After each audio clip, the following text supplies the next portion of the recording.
سلام، امروز می‌خوایم راجع به امنیت در سفر و کمپینگ و حالا مسافرت‌های جاده‌ای باهاتون حرف بزنیم. توی سفرهای جاده‌ای که اکثراً از جاده‌ها انجام میشه و حالا راههایی که هست و از شهرهایی که می‌گذری، بالاخره امنیت تا حدودی پایداره همه جا. و خب کشورمون ایران هم که امنیت داره، مگر اینکه موردهای خاص بالاخره توی هر کشوری اتفاق میفته.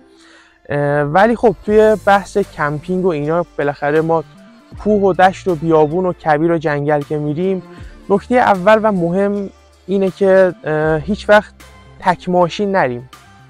حتما با دوستان، حالا با همسفرهایی داشته باشیم که چند تا ماشین این سفر رو پیمایش بکنیم. نکته دومی که هستش، روی ماشینتون GPS نصب بکنید، یا قبل از اینکه مثلا به یک جای خارج از شهر میرید برای حالا قصد آفرود و کمپینگ، یه لوکیشنی چیزی به خانواده‌تون، دوستانتون، عزیزانتون اطلاع بدید که لوکیشن شما رو داشته باشن. نکته سومی که هستش، وقتی وارد یه محیطی میشید میخواین کمپ بکنید، بهتره با افراد بومی و محلی و منطقه ارتباط برقرار کنید، بپرسید راجع به امنیتش و بهشون اطلاع بدید که مثلا میخوام من توی این نقطه از این محل کمپ بکنم، شب رو بمونم. نکته چهارم، اگه مثلا قراره برای 2 شب یا 3 شب کمپ بکنید، بهتره آب و غذا و سوختتون برای 5 شب 6 شب باشه، چون مشخص نیست که چه اتفاقی قراره بیفته، سوخت، آب، غذا کم بیارید یا بالاخره بودنش توی ماشین هیچ ضرری نداره. نکته پنجم، بهتره که با توجه به فصل، حالا مثلا اگه زمستون زنجیرچرخ حتما باشه، یا مثلا جایی میخوای برید، وافل بورد حتما توی ماشینتون باشه. وافل بورد به اصطلاح قطعه‌ای هستش که وقتی ماشین توی جایی گیر کرد، مثلا برفی، جای کویری، شن و ماسه و گلولای، وافل بورد رو که وارد پایین چرخ میکنید میتونه ماشین در بیاد از اون جایی که گیر کرده. این موارد هم حتما در نظر داشته باشید. مورد ششم که بحث مهم امروزمون هم هستش، میخوام بیشتر باهاتون آشنا بکنمش، اسلحه شکاریه. حالا برای دور کردن حیوانات، حالا امنیت خودتون، بهتره یه اسلحه شکاری با مجوز رسمی داشته باشید. برای داشتن اسلحه شکاری اول از همه جنبه‌شو میخواد. بالاخره سلاح گرم بودنش شاید خطرناکه. با توجه به روحیات خودتون عرض میکنم، من خودم مخالف شکارم و اینم صرفا گرفتمش که اسلحه شکاری رو داشته باشم برای امنیت. جای کمپ میکنیم، حیوانی چیزی میاد موردی بودش، بالاخره بتونیم به حالت بازدارندگی دورش بکنیم. من خودم به شدت مخالف شکارم، یعنی از لحاظ وجدان خودم نمیخوام ذره‌ای آسیب به یه موجود زنده حالا برسه. اسلحه من الان نشونتون میدم.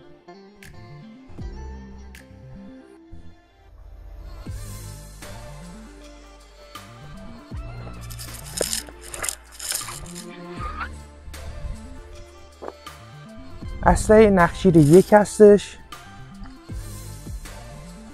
همونطور که میبینید. تکلول هستش، بازو بسته کردنش به این صورته.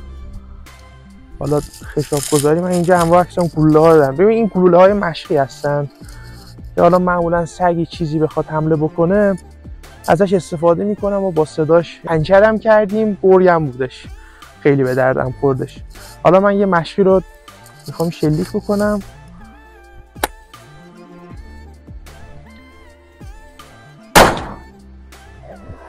صدایی که تولید میکنه. پروسه خرید اسلحه شکاری هم به این صورته که شما میرید توی فروشگاه‌های مجاز اسلحه و مهمات شکاری. با توجه به بودجه‌تون که معمولاً الان حالا مورد دست دوم و صفرش و اینا فرق میکنه، از 35 میلیون شروع میشه تا برو نمونه‌های خارجی و ایتالیایی 600-700 میلیون. اسلحه من خب یه چیز معمولیه، شاید توی اسلحه‌های ایرانی ارزون ترین اسلحه باشه. اسلحه نخجیر 1 رو خریدم. به این صورتی که میرید اول اسلحه رو انتخاب میکنید، خرید میکنید، متصدی اون فروشگاه مدارک و اوراق اسلحه رو به شما میده، یه نامه معرفی میده به اداره اسلحه و مهمات شهر خودتون و شما میرید اونجا پرونده باز میکنید. بعد از اینکه پرونده باز کردید، از اسلحه‌تون شماره اسلحه، اینا عکس و اینا میندازن و یه جواز حمل موقت میدن که این جواز حمل موقت برای اینه که اسلحه رو تا زمان اینکه جواز اصلی بیاد داخل خونه اسلحه رو بتونید نگه بدارید. یه 6-7 ماه هم طول میکشه که جواز اصلی صادر بشه. شرایط جواز اصلی هم اینه که شما نباید پرونده های مربوط به سرقت و آدمربایی و مواد مخدر اینا داشته باشید. بالاخره صلاحیت لازم رو برای حمل اسلحه شکاری داشته باشید. یک کلاس آموزش چند ساعته هم خود اداره مهمات و اسلحه شکاری شهرتون برگزار میکنه برای آشنایی با سلاحتون.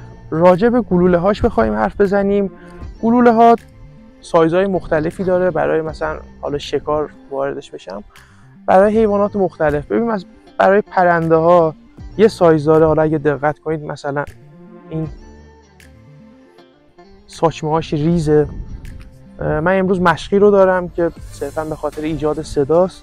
و گلوله اسلاگ. گلوله اسلاگ هم یه دونه ایه، یعنی یه دونه مرمی داره و برای مثلا خوک و حالا حیوانات بزرگجثه است. ممنونم که امروز با من همراه بودید. انشالله تو ویدیوهای بعدی موارد بیشتری رو راجع به کمپینگ و سفر و سایر چیزا به شما ارائه خواهم داد. متشکرم از شما.